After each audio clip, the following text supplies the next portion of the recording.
भक्तों, श्री रुद्र संहिता तृतीय खंड के 8वें अध्याय में आज हम मैना और हिमालय संवाद की कथा को जानेंगे। ब्रह्मा जी बोले, हे नारद, तुम्हारे स्वर्गलोक जाने के पश्चात कुछ समय तक सब कुछ ऐसे ही चलता रहा। एक दिन मैना अपने पति हिमालय के पास गई और उन्हें प्रणाम कर उनसे कहने लगी, हे प्राणनाथ, उस दिन जब देवर्षि नारद हमारे यहां पधारे थे और पार्वती का हाथ देखकर उसके विषय में अनेक बातें बता गए थे, तब मैंने उनकी बातों पर ध्यान दिया था। अब पार्वती बड़ी हो रही है, मेरी आपसे विनम्र प्रार्थना है कि आप उसके विवाह के लिए सुयोग व सुंदर वर की खोज शुरू कर दें, जिसके साथ हमारी पुत्री पार्वती सुख से अपना जीवन व्यतीत कर सके।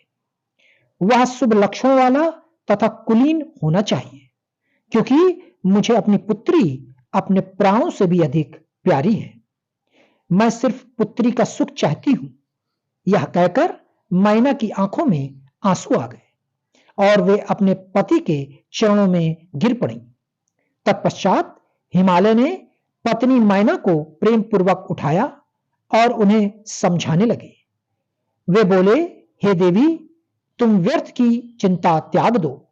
मुनि नारद की बात कभी झूठी नहीं हो सकती।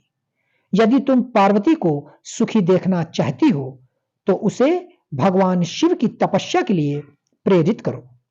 यदि शिव जी प्रसन्न हो गए तो वे स्वयं ही पार्वती का पाणी ग्रहण कर लेंगे। तब सब कुछ शुभ ही होगा। सभी अनिष्ट और अशुभ लक्षणों का नाश होगा। भगवान शंकर सदा मंगलकारी हैं, इसलिए तुम पार्वती को शिव जी की कृपा दृष्टि प्राप्त करने के लिए तपस्या करने की शिक्षा दो। हिमालय की बात सुनकर मैना प्रसन्नता पूर्वक अपनी पुत्री पार्वती को तपस्या के लिए कहने उसके पास चली गई। भक्तों, आगे की कथा श्री रुद्र संहिता तृतीय खंड का 9वां अध्याय अवश्य सुने। ओम नमः शिवाय।